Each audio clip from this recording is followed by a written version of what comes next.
Bismillahirrahmanirrahim. Assalamualaikum warahmatullahi wabarakatuh. Innal hamdalillah nahmaduhu wa nasta'inuhu wa nastaghfiruh wa na'udzu billahi min shururi anfusina wa min sayyiati a'malina. Man yahdihillahu fala mudilla lahu wa man yudlil fala hadiya lahu.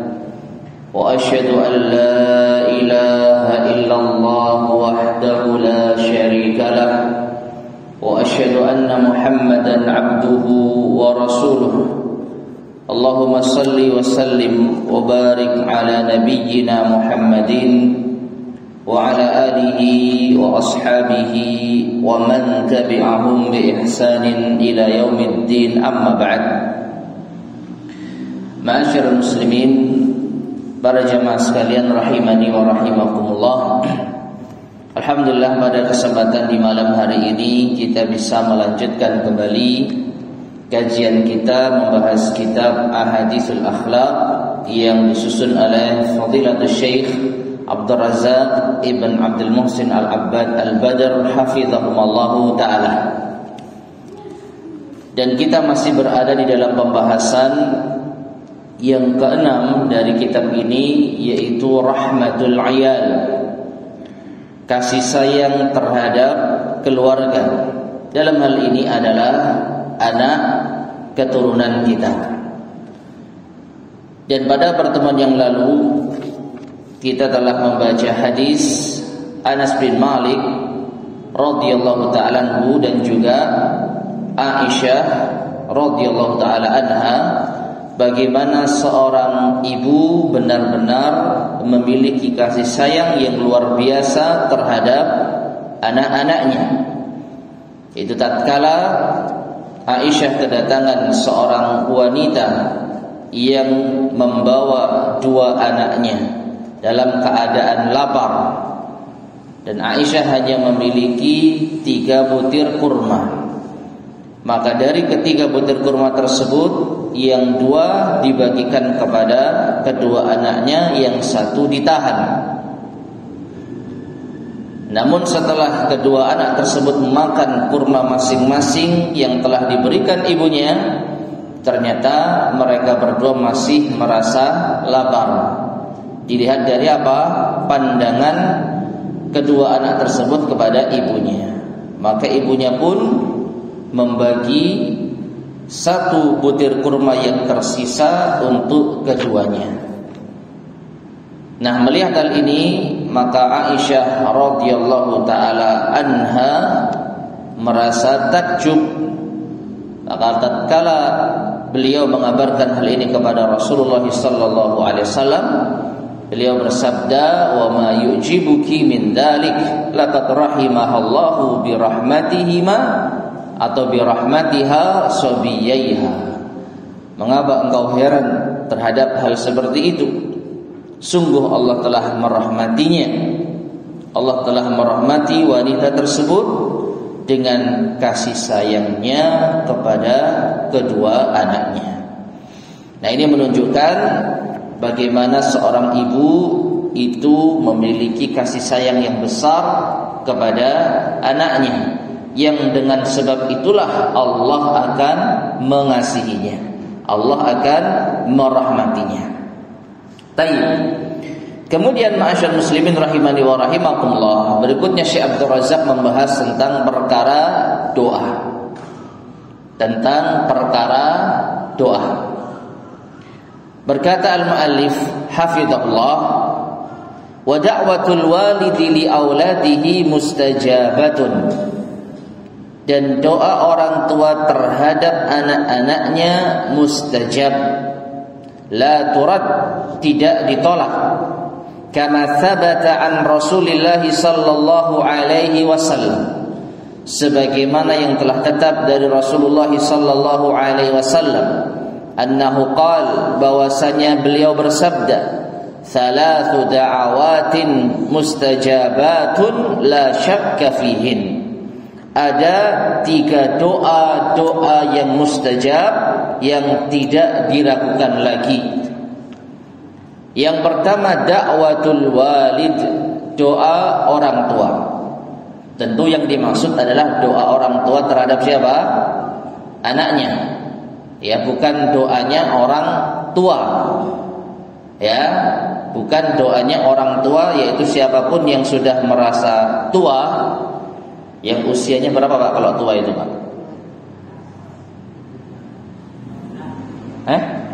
14. Iso ayah Hazmi 60-an ya, kira-kira 60-an ke atas. Kalau dia orang tua dari segi usia tua 60 ke atas tapi tidak memiliki anak atau tidak mendoakan untuk anaknya, maka tidak masuk dalam kategori ini. Jadi da'watul walid, doa orang tua artinya terhadap anaknya. Wa da'watul musafir, dan doanya orang yang sedang safar, bepergian jauh. Wa da'watul mazlum, dan doanya orang yang terzalimi. Wa fi riwayatin, dan dalam sebagian riwayat, wa da'watul walidi ala waladihi, doa orang tua terhadap anaknya. Ya, jadi dalam sebagian riwayat ada penegas doa orang tua yaitu terhadap anaknya.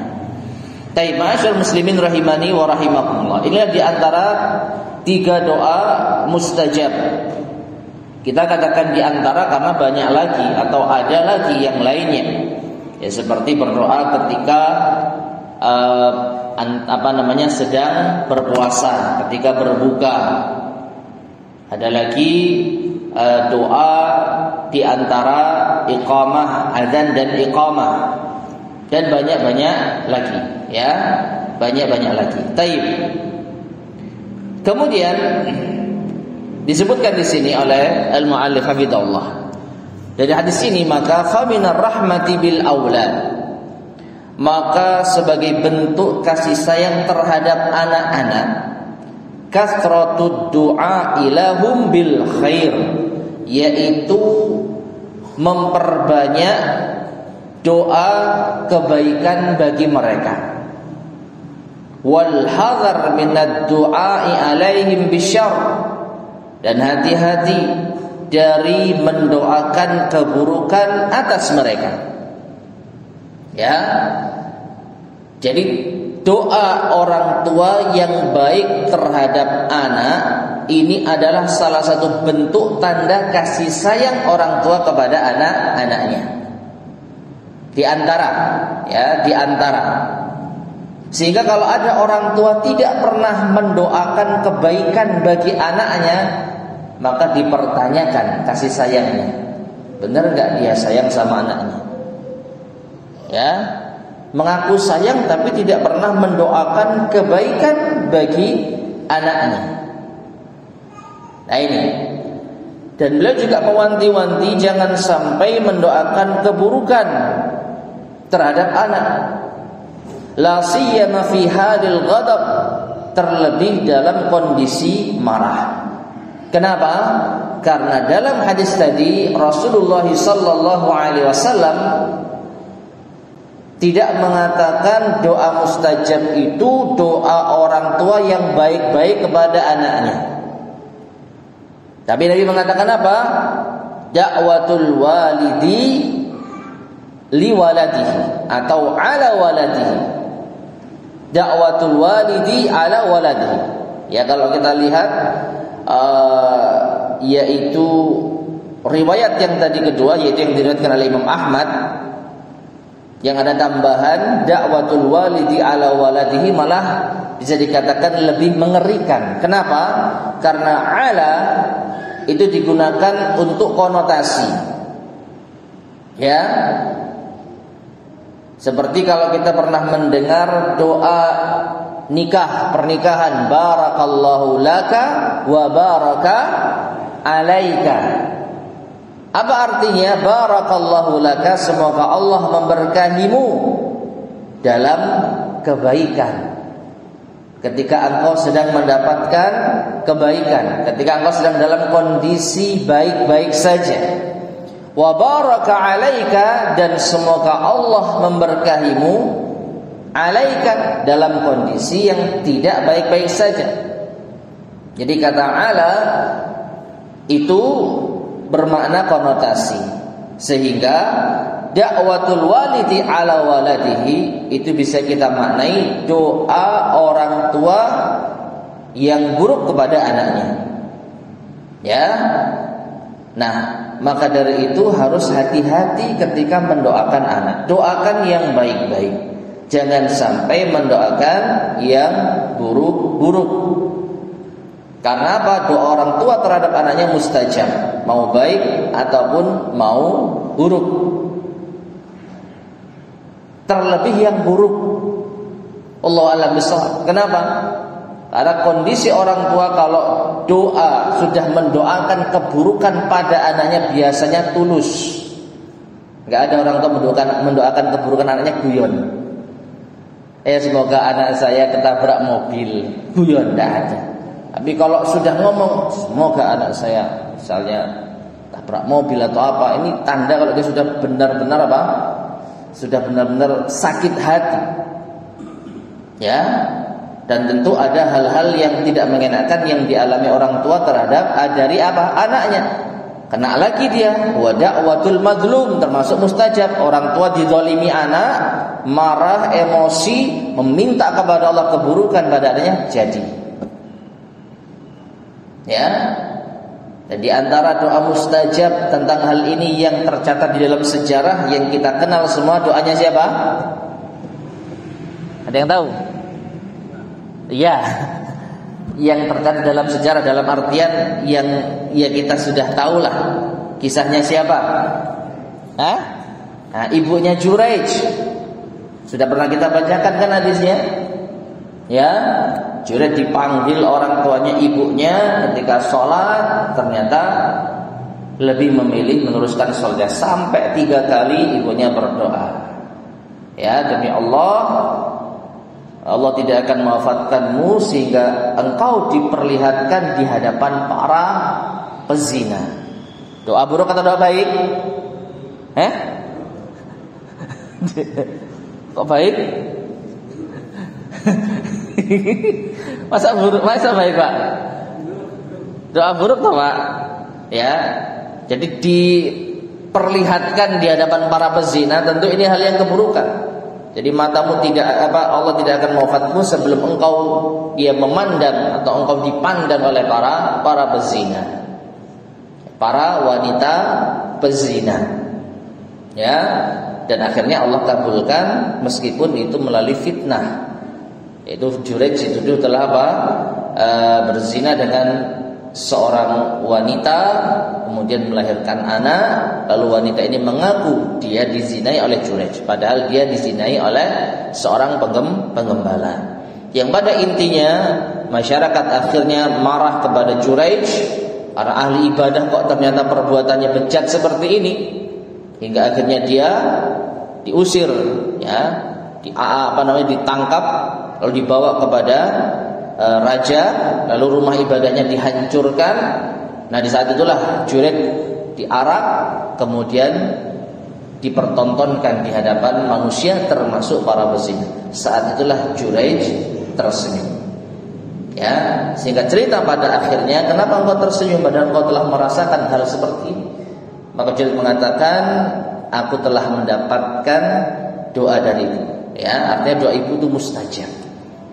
Karena ibunya marah, Juraij dipanggil tidak datang, lalu mendoakan keburukan bagi putranya, dikabulkan oleh Allah Subhanahu wa taala.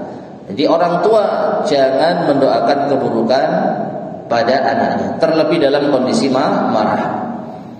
Fala yata'ajjalil walidu bid-du'a'i 'alaihim, jangan terburu-buru orang tua mendoakan keburukan bagi anaknya. Fatustajabud da'wah, sehingga doanya akan dikabulkan. Kalau dikabulkan maka menyesal. Ya. Tsumma yandam ba'da dzalika nadamata syadidah, kemudian dia akan menyesal dengan penyesalan yang sangat. Ya. Jadi ma'asyar muslimin rahimani wa rahimakumullah, doakan anak-anak kita doa yang baik-baik. Jangan doakan yang buruk-buruk. Faqad hadzarana rasuluna al-karim sallallahu alaihi wasallam min dzalik, maka sungguh Rasul kita yang mulia telah memperingatkan akan hal tersebut. Ya, faqal, beliau mengatakan, la tad'u ala anfusikum wa la tad'u ala auladikum wa la tad'u ala amwalikum.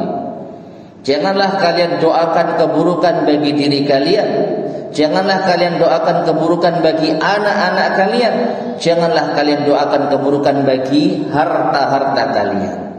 La tuwafiqu minallahi sa'atan yus'alu fiha 'ata fayastajibu lakum. Ya, jangan sampai kalian berdoa yang bertepatan dengan waktu yang Allah akan mengabulkan doa tersebut, kemudian doa itu akhirnya dikabulkan bagi kalian. Rawahu Muslimun, hadis ini diriwayatkan oleh Imam Muslim. Ya, jadi peringatan dari Rasulullah sallallahu alaihi wasallam, hati-hati jangan sampai kita mendoakan keburukan untuk kita. Ya, ada kita sedang putus asa, semoga saya mati sajalah, misalkan seperti itu. Ya, semoga saya binasa misalkan. Waliyadzubillah. Dan juga jangan doakan keburukan bagi anak, dan juga jangan doakan keburukan bagi harta kita. Dan jengkel sama kendaraan kita, wis rusak omen sisan, misalnya gitu ya. Rusak beneran, nangis. Ya. Apa ini mobil kok mogak-mogok dasar mobil apa gitu misalkan. Ternyata apa? Allah kabulkan. Ya. Nah ini, la tuwafiqu minallahi sa'atan yus'alu fiha 'ata fayastajibu lakum. Jangan sampai kalian berdoa di waktu yang bertepatan dengan Allah Subhanahu wa taala mengabulkan doa-doa. Nah ini, maka akan dikabulkan doa tersebut. Lalu kita akan menyesal. Ya, kita akan menyesal. Demikian pula di antara dalil bahwa Allah Subhanahu wa taala mewanti-wanti dari mendoakan keburukan bagi anak. Qala Allah taala, Allah taala berfirman, wa yad'ul insanu bisyarri du'aahu bil khair wa kana al insanu ajula. Dalam surat Al-Isra ayat yang ke-11 Allah berfirman yang artinya, dan seringkali manusia itu berdoa dengan keburukan sebagaimana doanya terhadap kebaikan. Dan sungguh manusia itu orang makhluk yang terburu-buru. Ya, makhluk yang terburu-buru. Ditafsirkan oleh Qatadah, yad'u ala malihi fayal'anu malahu wa waladahu. Itu contohnya dia mendoakan keburukan terhadap hartanya hingga dia melaknat harta dan anaknya. Melaknat itu bagaimana? Melaknat itu bukan hanya semoga Allah melaknatmu, laknat Allah atas dirimu. Itu memang jelas dengan lafaz laknat. Tapi yang juga masuk dalam kategori laknat, wallahu a'lam bishawab, adalah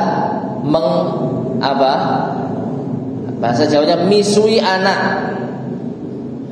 Apa misui anak itu bahasa Indonesianya? Berkata kotor terhadap anak. Iya, kurang lebih seperti itu. Jadi mengumpat anak. Mengumpat anak. Dan umpatan itu bahasa-bahasa yang jelek kan gitu ya.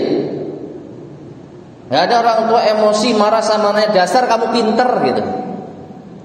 Oh pancene pinter gitu. Gak ada. Yang keluar adalah kata-kata kotor, kata-kata yang buruk. Ya, kata-kata binatang kan gitu ya. Oh pancene apa gitu ya. Apalagi orang Surabaya ini sudah sering kerap mendengar hal seperti itu. Nah ini kalau orang tua mendoakan seperti itu pada anaknya, maka walau istajaballahu lahu la ahlakahu. Kalau sampai Allah mengijabahi, mengabulkan doanya, maka ini akan membinasakannya. Ya, ini akan membinasakannya. Jadi manusia itu seringkali berdoa keburukan sama seperti doanya terhadap kebaikan, ya, karena manusia terburu-buru. Kemudian berkata al-mu'allif hafizahullah, qala Syekh Abdurrahman As-Sa'di atau As-Sa'di rahimahullah. Syekh Abdurrahman bin Nasir As-Sa'di rahimahullah berkata, wa hadha min jahlil insani wa ajalatihi. Dan ini termasuk di antara kebodohan manusia dan ketergesa-gesaannya. Haitsu yad'u ala nafsihi wa auladihi wa malihi bisyarri indal ghadab. Di mana seorang manusia itu berdoa keburukan untuk dirinya, untuk anak-anaknya, untuk hartanya ketika marah. Wa yubadiru bidzalika du'a, lalu dia terburu-buru untuk berdoa yang buruk. Kama yubadiru biddu'a fil khair, sebagaimana terburu-buru untuk berdoa di dalam kebaikan. Wallahu a'lam bishawab. Justru kalau kita perhatikan di zaman sekarang, ya, terburu-burunya orang tua di dalam berdoa kepada anak itu cenderung kepada keburukan. Padahal ayat ini menyebutkan du'a'ahu bil khair. Manusia itu seringkali, acap kali berdoa kebaikan. Dia bergegas meminta kepada Allah kebaikan. Nah, terkadang manusia ada yang seperti itu pula ketika berdoa kepada keburukan. Dia rajin doa kebaikan, tapi dia juga terburu-buru ketika berdoa terhadap keburukan. Nah, kalau kita perhatikan orang tua di zaman sekarang, justru terburu-burunya berdoa itu dalam kebaikan. Maaf, dalam apa? Keburukan. Karena emosi, karena sakit hati, karena masalah-masalah tertentu, langsung mengucapkan kata-kata kotor yang mengandung doa keburukan. Sedangkan mendoakan kebaikan kepada anak biasanya tidak terburu-buru, ya, nunggu waktu yang pas, mungkin nunggu kondisi hati yang enak, baru mendoakan kebaikan untuk anak. Tapi doa keburukan terkadang apa? Langsung keluar ketika marah, terutama, ya, ketika marah. Nah, maka di sini diingatkan, ya, jangan sampai kita melakukan seperti itu. Nah, kemudian ma'asyar muslimin rahimani wa rahimakumullah. Di sini Syekh Abdul Razak mengingatkan bahwa anak itu adalah nikmat yang besar yang dimiliki oleh orang tua. Qala al-mu'allif hafidhahullah, al-auladu ni'matun 'azimatun. Anak-anak merupakan nikmat besar, wa hum zinatul hayatid dunya. Mereka adalah perhiasan kehidupan dunia. Kama qala ta'ala, sebagaimana Allah Ta'ala berfirman, al-malu wal banuna zinatul hayatid dunya, dalam surat Al-Kahfi ayat ke-46. Ya, harta dan anak-anak merupakan perhiasan kehidupan dunia. Wa qurratu 'ainil walidaini in ata'ullaha, dan anak juga merupakan penyejuk mata kedua orang tuanya apabila mereka taat kepada Allah. Wa min du'a ibadur rahman, dan di antara doa ibadur rahman, Rabbana hab lana min azwajina wa dhurriyyatina qurrata a'yun waj'alna lil muttaqina imama. Dalam surat Al-Furqan ayat ke-74. Ya, doa yang sering kita dengar, bahkan mungkin sering kita ucapkan. Rabbana hab lana, wahai Tuhan kami, anugerahkanlah kepada kami, min azwajina, dari istri kami, wa dzurriyyatina, dan anak keturunan kami, qurrata a'yun, sebagai penyejuk mata bagi kami. Ini menunjukkan anak keturunan adalah penyejuk mata bagi orang tua. Tidak ada orang tua yang benci dengan anaknya secara asal. Tidak ada orang tua yang memusuhi anaknya. Bahkan harapan besar dari orang tua anaknya itu bisa menyenangkan dirinya, menjadi penyejuk mata baginya. Su'ila Al-Hasan Al-Basri rahimahullah an hadhil ayah. Al-Hasan Al-Basri ditanya tentang ayat ini. Apa sih makna menjadikan anak, memohon kepada Allah agar Allah menjadikan anak itu penyejuk mata? Apa maknanya penyejuk mata? Maka beliau menjawab, an yuriyallahu al-'abdal muslima, yaitu ketika Allah memperlihatkan kepada hambanya yang muslim, min zaujatihi, dari istrinya, wa min akhihi, dari saudaranya, wa hamimihi, dan teman dekatnya, ta'atallahi, yaitu taat kepada Allah. Taat kepada Allah. La wallahi ma syai'un aqarra li'ainil muslim. Demi Allah, tidak ada sesuatu yang lebih menyejukkan mata seorang muslim min an yara waladan, dibandingkan tatkala ia melihat anaknya, aw walada waladin, atau cucunya, aw akhan aw hamiman, atau saudara atau teman dekatnya, muti'an lillahi azza wa jalla, yaitu taat kepada Allah azza wa jalla. Itulah yang dimaksud dengan qurratu a'yun, penyejuk pandangan mata. Dengan apa? Dengan melihat mereka taat kepada Allah. Wa qala Ibnu Jurayj fi qawlihi, dan juga Ibnu Jurayj berkata tentang firman Allah, Rabbana hab lana min azwajina wa dhurriyyatina qurrata a'yun. Beliau mengatakan ya'budunaka, yaitu tatkala mereka, anak-anak dan istri kalian, menyembah kepada Allah, beribadah kepada Allah. Wa yuhsinuna ibadataka, dan berbuat baik dalam ibadah mereka kepada Allah. Wala yajurruna alaina aljara'ira, dan mereka tidak menarik, yaitu kejahatan-kejahatan pada kita sebagai orang tua. Jadi anak yang menjadi penyejuk mata itu adalah anak yang taat kepada Allah. Sehingga perhatikan, kalau ada orang tua sangat senang, puas anaknya menjadi ahli maksiat, maka ini bukan penyejuk mata orang tua. Ya, ada orang tua yang bangga anaknya terkenal, memamerkan auratnya, ya, memperlihatkan yaitu kecantikannya dan lain sebagainya, justru bangga. Lalu orang tua merasa terharu, bahkan mungkin berkaca-kaca, mengira ini adalah penyejuk mata. Maka jawabannya bukan. Karena menurut tafsir para salaf, penyejuk mata itu kalau mereka taat kepada Allah. Ya.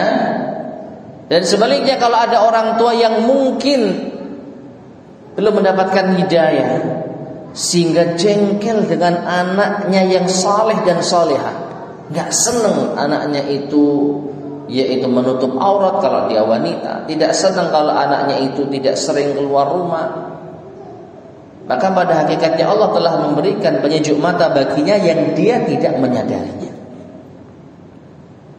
Ya, dia tidak menyadari kalau Allah telah memberikan baginya penyejuk mata. Nah, untuk orang yang pertama, dia menganggap dia telah mendapatkan penyejuk mata dari anak-anak yang seperti ini, maka sesungguhnya ini ibarat fata morgana. Dia merasa dia mendapatkan sesuatu, ya, mendapatkan kebaikan dari anaknya yang menjadi terkenal, anaknya yang memiliki banyak harta tapi dengan cara-cara yang tidak benar, senang. Maka ini semu. Maka ini apa? Semu. Ya, mungkin saja orang tua mendapatkan manfaat duniawi, karena anaknya sukses dan sebagainya dengan cara tidak benar, orang tuanya mendapatkan manfaat duniawi. Tapi ukhrawi wallahu a'lam. Bagaimana seorang anak yang tumbuh tidak dalam ketaatan kepada Allah bisa ingat orang tuanya. Beda dengan anak yang kedua. Orang tuanya jengkel, sang anak ini tetap menjaga sikap. Karena dia tahu orang tua, ya, khususnya ibu itu adalah surga bagi dirinya. Sehingga orang tua marah karena dia taat kepada Allah, dia sabar, mendoakan hidayah dan lain sebagainya. Kalaupun ternyata masih belum luluh hatinya mendapati anak yang saleh dan salihah meninggal dunia, anaknya mendoakannya. Dapat keutamaan apa? Amal yang tidak akan terputus meskipun sudah meninggal dunia. Yaitu apa? Anak yang mendoakan orang tuanya. Jadi meskipun orang tua tidak sadar telah mendapatkan anugerah dari Allah penyejuk mata, tetap anak yang saleh dan salihah insya Allah menjadi penyejuk mata bagi dirinya. Kalaupun tidak mendapatkan manfaatnya di dunia, maka insya Allah mendapatkan manfaatnya di akhirat. Karena anak yang saleh dan salihah tahu seburuk apapun orang tuanya, selama dia masih muslim berhak mendapatkan doa. Dan justru anak seperti ini akan sering kali mendoakan orang tuanya karena ketidaktahuan. Maka dia mendoakan orang tuanya agar diampuni Allah, agar dimasukkan dalam surga, agar dimaafkan dosa-dosanya. Nah ini apa? Penyejuk mata yang sesungguhnya. Baik. Kemudian beliau melanjutkan, wahum amanatun azimatun, dan anak-anak itu adalah amanah yang besar. Wa mas'uliyatun kabiratun, tanggung jawab yang besar. Amara Allah Subhanahu wa taala bi riayatihim. Allah Subhanahu wa taala perintahkan orang tua untuk memperhatikan mereka. Wa tarbiyatihim, mendidik mereka. Wa tanashu'it wa tansyiatihim, dan menumbuhkan mereka ala khisalil khair, di atas sifat-sifat dan perangai-perangai kebaikan. Wa ib'adihim an kulli ma yu'addi ila fasadihim wa dhiya'ihim, dan orang tua dituntut untuk menjauhkan mereka dari setiap apa yang bisa mengantarkan kepada kerusakan mereka dan kesia-siaan mereka. Qala ta'ala, Allah ta'ala berfirman, ya ayyuhalladzina amanu qu anfusakum wa ahlikum nara wa quduhan nas wal hijarah. Wahai orang-orang yang beriman, jagalah diri kalian dan keluarga kalian dari api neraka. Ya, yang bahan bakunya atau bahan bakarnya adalah manusia dan bebatuan. Nah, jadi dari ayat ini Allah Subhanahu wa taala memerintahkan kita sebagai orang tua untuk menjaga diri sendiri dan keluarga dari api neraka. Ini menunjukkan apa? Kita harus punya perhatian terhadap mereka. Jangan hanya memperhatikan dari segi materi saja, tapi perhatikan segi akhiratnya, agamanya. Karena itulah yang akan menjaga mereka dari api neraka.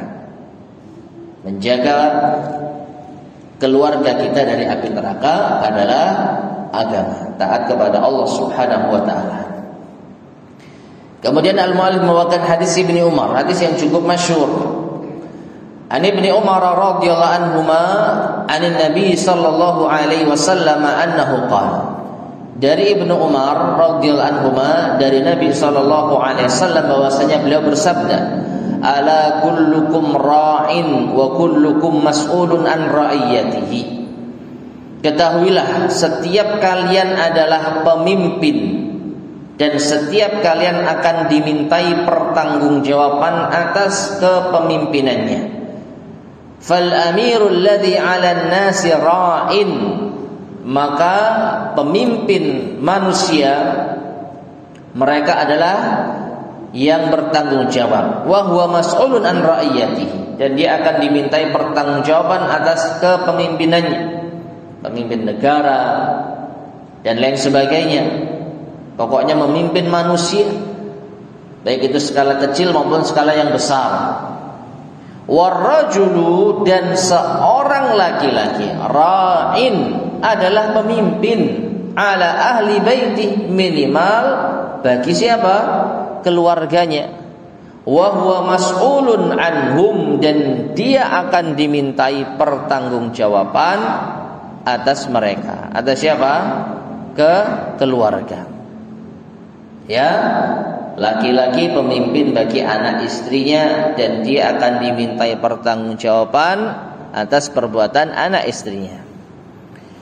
Wal mar'atu ra'iyatun ala baiti ba'liha wa waladihi, dan seorang wanita, dia adalah pemimpin di rumah suaminya dan pemimpin bagi anak suaminya, maksudnya ya anak sendiri. Ya, wa hiya mas'ulatun anhum, dan dia akan dimintai pertanggungjawaban terhadap mereka. Ini menunjukkan siapapun kita adalah pemimpin. Wal 'abdu ra'in 'ala mali sayyidihi, dan seorang budak adalah pemimpin atas harta tuannya. Wa huwa mas'ulun anhu, dan dia akan dimintai pertanggungjawaban atasnya. Ala fa kullukum ra'in wa kullukum mas'ulun an ra'iyatihi. Maka ketahuilah, setiap kalian adalah pemimpin, dan setiap kalian akan dimintai pertanggungjawaban atas kepemimpinannya. Muttafaqun alaih. Ma'asyiral muslimin rahimani wa rahimakumullah.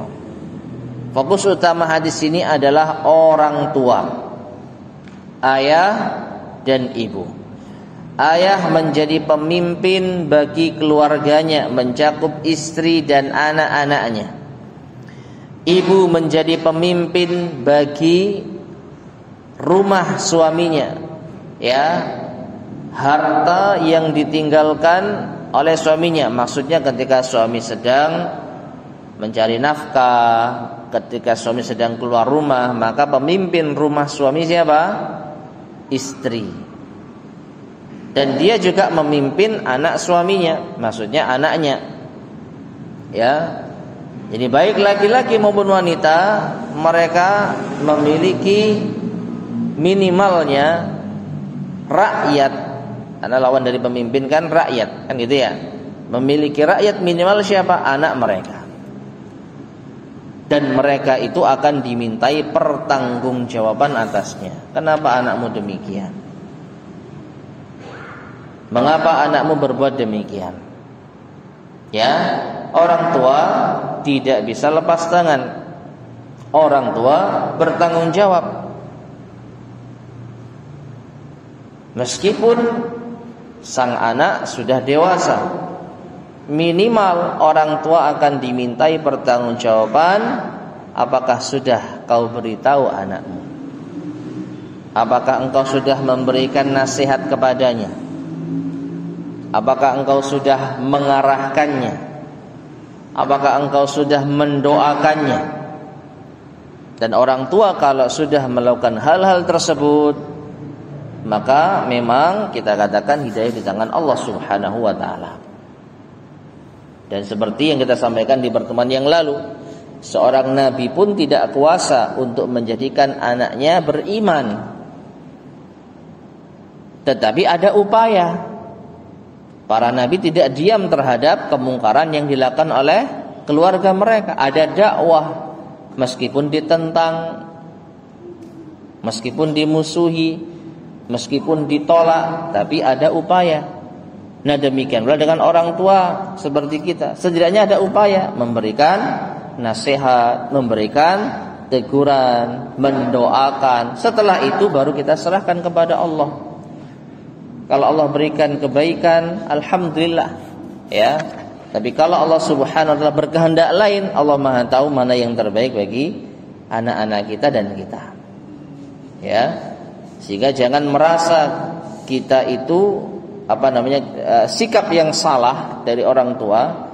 Yang pertama adalah ketika pasrah. Kalau anak itu baik ya baiklah. Saya nggak perlu mendidik, nggak perlu menegur, nggak perlu menasihati. Biar Allah yang mengatur. Nah, ini salah.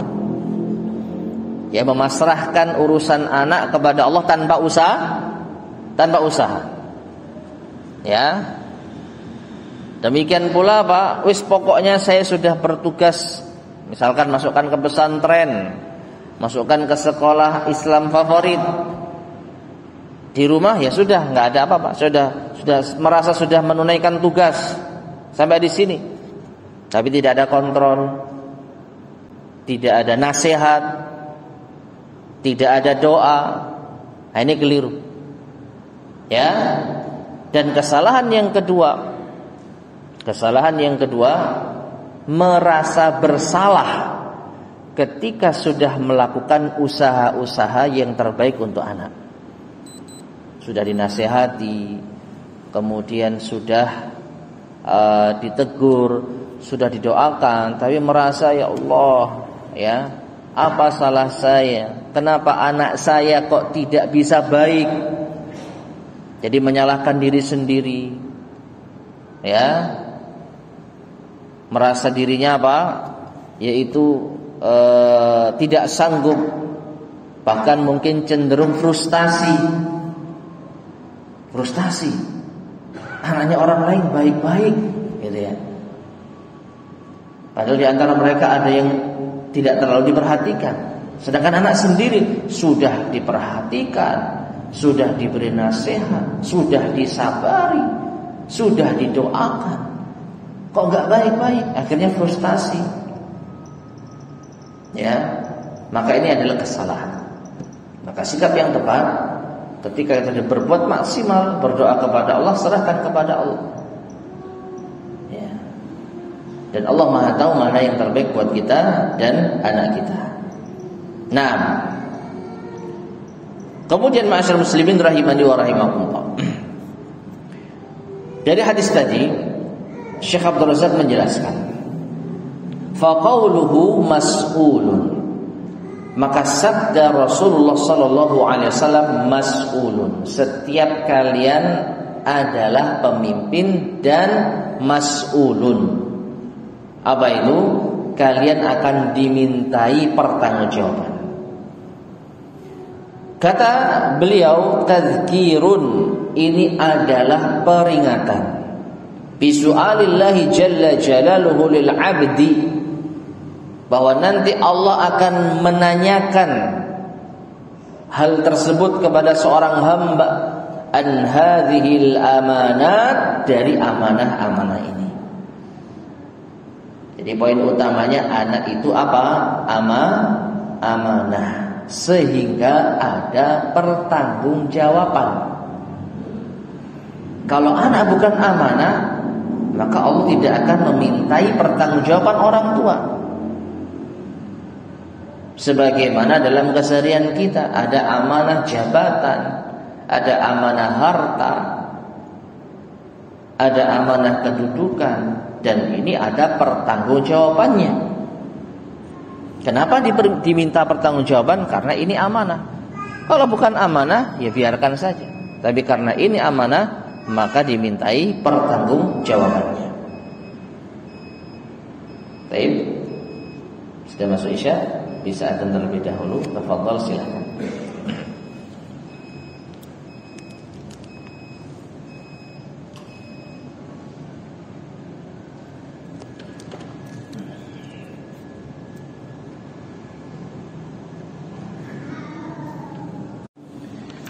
Bismillahirrahmanirrahim. Ma'asyiral muslimin rahimani wa rahimakumullah. Sedikit kita lanjutkan. Jadi berkata al-mu'allif hafizahullah, qauluhu mas'ulun tadhkirun bi su'alillahi jalla wa ala lil 'abdi an hadhihi al-amanat. Rasulullah SAW bersabda, mas'ulun, dimintai pertanggungjawaban, itu sebagai pengingat bahwa Allah akan menanyakan kepada hamba tentang amanah ini. Idza waqafa baina yadayhi yaumal qiyamah, ketika hamba tersebut berdiri di hadapan Allah pada hari kiamat. Bal qala ba'du ahli ilm, bahkan sebagian ulama berkata, innallaha yas'alul walida an waladihi yaumal qiyamah qabla an yas'alal walada an walidihi. Sesungguhnya Allah akan bertanya kepada orang tua terhadap anaknya pada hari kiamat sebelum Allah bertanya kepada anak tentang orang tuanya. Meskipun tidak ada hadis yang sahih tentang hal ini. Ini adalah yaitu ucapan para ulama. Ya. Dan kalau kita perhatikan pertanyaan-pertanyaan Allah Subhanahu wa taala kepada hamba-hambanya di hari kiamat dimulai dari yang paling penting dulu. Dimulai dari hal yang paling penting terlebih dahulu. 3 orang yang mendapatkan keutamaan di dunia. Orang yang berjihad, orang yang memiliki ilmu dan pandai Al-Quran, dan orang yang berinfak. Mereka ditanya oleh Allah Subhanahu wa taala di dalam bab apa? Keikhlasan. Nikmat yang telah diberikan kepadamu, kau gunakan untuk apa? Yang pertama menjawab, di jalanmu ya Allah, berjihad di jalan. Yang kedua, belajar Quran, membaca Quran, belajar agama, mengajarkan agama. Untuk yang ketiga, infak untukmu ya Allah. Dan Allah katakan tiga-tiganya kadzabta, dusta. Masalah apa? Keikhlasan. Demikian pula amalan pertama kali akan ditanya oleh Allah di hari kiamat, salat. Ya. Ini menunjukkan bahwa pertanyaan-pertanyaan Allah itu dimulai dari yang terpenting, dari yang paling penting. Nah, sehingga para ulama berkesimpulan tanggung jawab orang tua kepada anak itu lebih penting daripada apa tanggung jawab anak kepada orang tua. Meskipun sekali lagi tidak ada dalil yang sahih dan sharih yang menunjukkan akan hal ini. Fa innahu kama anna lil abi ala ibnihi haqqan falil ibni ala abihi haqqun. Maka sesungguhnya sebagaimana ayah itu memiliki hak dari anaknya, berupa apa? Orang tua punya hak dari anaknya berupa apa? Mereka berbakti. Mereka menjadi anak yang saleh dan salihah. Demikian pula anak memiliki hak atas orang tuanya. Apa? Dengan menjaga amanah tersebut, mendidik, memberikan arahan, mendoakan dan lain sebagainya. Jadi tidak apa? Disia-siakan. Qala Ibnu Umar berkata radhiyallahu anhuma, adib ibnaka, didik anakmu, fa innaka mas'ulun an waladik, karena engkau akan ditanya tentang anakmu. Madza addabtahu, apa yang telah kau didik padanya. Wa madza 'allamtahu, apa yang telah kau ajarkan padanya. Wa innahu mas'ulun an birrika wa tawaiyatihi lak, karena engkau anak itu akan ditanya oleh Allah tentang apa? Berbaktinya dia kepadamu dan taatnya dia kepadamu. Artinya Allah akan bertanya kepada anak, kenapa kamu durhaka sama orang tua? Kenapa kamu tidak patuh sama orang tua? Maka anak akan bisa menjawab, orang tua enggak mendidik saya ya Allah. Maka yang kena siapa? Orang tuanya dulu. Ya, tapi kalau orang tua sudah maksimal di dalam mendidik anak, di dalam mengarahkan anak, baru setelah itu kita serahkan kepada Allah. Jangan sampai anak itu punya jawaban di hadapan Allah, orang tua tidak mempedulikan saya. Itu kuncinya. Jangan sampai anak punya alasan di hadapan Allah, orang tua enggak ngurusi saya. Itu fatal. Ya, tapi kalau kita sudah mendidik, mengurusi semaksimal mungkin, maka anak tidak akan bisa menjawab demikian. Ya, dipastikan anak yang tidak patuh kepada orang tua, anak yang tidak berbakti pada orang tua, ketika orang tua sudah maksimal di dalam mendidik, itu karena kesalahan mereka sendiri, dan kita sebagai orang tua akan berlepas tangan di hadapan Allah Subhanahu wa taala. Itu yang paling penting. Wallahu taala a'lam bissawab. Baik, ma'asyar muslimin rahimani wa rahimakumullah. Kita cukupkan kajian kita di malam hari ini. InsyaAllah akan kita lanjutkan pada kesempatan berikutnya biidznillah subhanahu wa ta'ala. Semoga bermanfaat. Kurang lebihnya saya mohon maaf. Kita akhiri subhanakallahumma bihamdika asyhadu an la ilaha illa anta astaghfiruka wa atubu ilaik. Alhamdulillahirabbil alamin. Assalamualaikum warahmatullahi wabarakatuh.